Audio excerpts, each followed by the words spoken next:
The sun is set and darkness falls from the wings of night, pushing the thought from my mind. I focused on visiting Olivia Charlotte.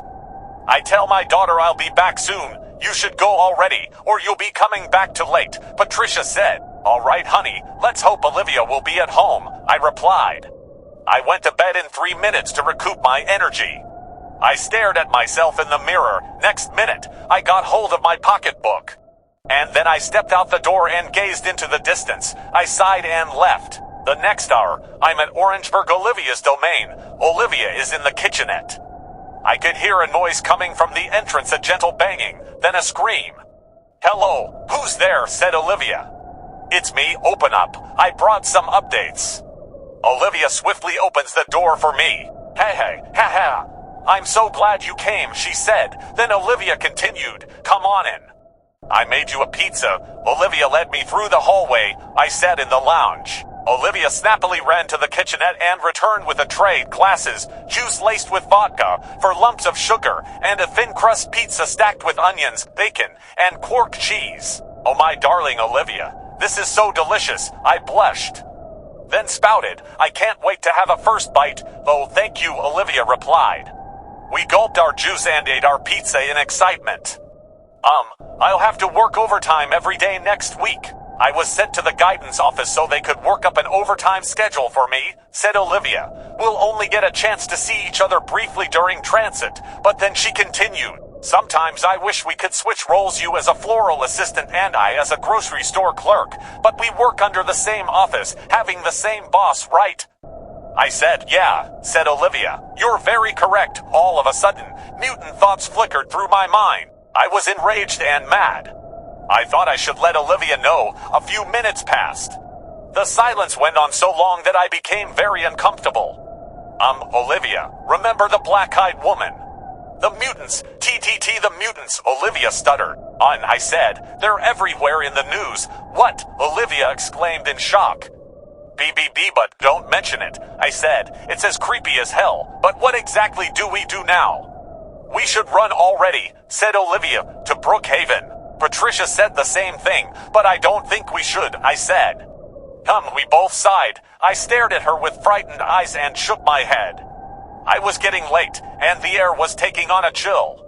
I could hear the mellow nightly bell. All right, Olivia, I have to go. Maybe you think it over. Okay, said Olivia in a low voice. I left the room, followed by the low and ringing despair. I got back home, but Patricia was already lying down. I tried to use the mirror, but it was dark. I was on my hands and knees scrabbling in the dark, looking for my flashlight. Luckily, I found it. I swerved and watched my eyes. My eyes were pink. I tossed my mobile phone on the nightstand, setting the clock for alarm. I managed to sleep as soon as my head hit the bed. Next morning, my alarm clock woke me at dawn, reminding me it was time for my morning run. All of a sudden, a strange sound of a far-off whistling and thud was heard, followed by a boom of bizarre scream blending into a dull roar that set the windows rattling. What the hell is that? I got up hip-shod, my eyes wide open. I stood in awe amid the noise. I had a quick look out of the window and saw what looked like a woman walking barefoot. I cast a sidelong glance from a hidden spot, yet the unimaginable happened. The strange woman turned back and forth and started snooping at me with glowing eyes. Oh my God, I quickly covered my face with a scarf. The next second, I peeped back, but the black-eyed woman wasn't there. Mutant, I was muffled with great displeasure.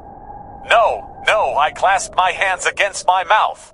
The magic circle of my voice and eyes were dim-witted. I know what I saw, it was clear as hell. I shut my window, backed off a little, gasping for breath. I took a deep breath, paused, and it worked. My thoughts subdued my wonder like an ocean with the brine on my gray locks. I glanced at my clock, it said 5:07. I shook my head, turned around, and walked back to my bed. I slept with my legs propped high on the pillows. The next day, as soon as breakfast was over, I hurried off to work. Goodbye, honey, I spoke in a mumble without mentioning a word about the bizarre scene to my daughter. The grocery store was unimpeded. I met for colleagues at work. Good morning, said Ryan. I pretended and walked past him. Good morning, said Gabriel. I pretended and walked past him. "Hi," said Emily, bouncing my ankle in a pair of new heels. I yielded silent approval and hurried over. Then I met my darling Olivia. "Hi," Olivia called. Then I hurried from between the three warring factions and hugged Olivia. "Darling Olivia. There's something weird going on, but let's talk about it during work transit." I spoke in intense dread. Olivia nodded, and we both parted ways. Time to get back to work. I had much to work with. As an account clerk, there's much work to be done. The work was rewarding. I could pay off my bills and still save as a single parent. Next minute, Ryan, the assistant, met me. "Hello. This account seems to show for $100,000 in it, but just a few minutes back, it was rarely over $100. I sighed and took the paper from him. "All right, Ryan, I'll go through it." Ryan left, but I pushed the paper away.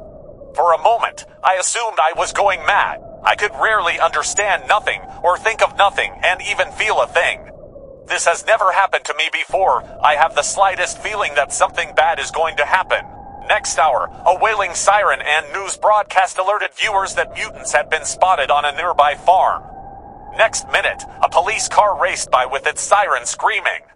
All of a sudden, the cops burst in to yell out stern warnings. "Loudspeaker, you're authorized to shut down Wegmans.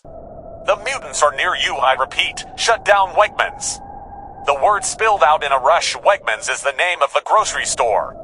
"The rush hour is here." Wegmans has a total of 11 workers. The majority of the workers were merely in a haste to leave.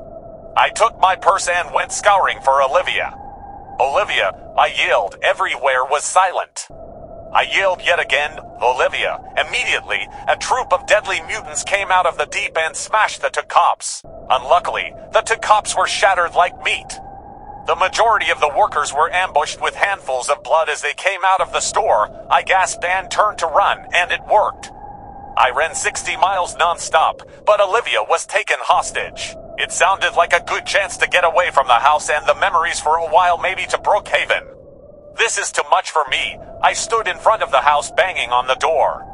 Open up, please."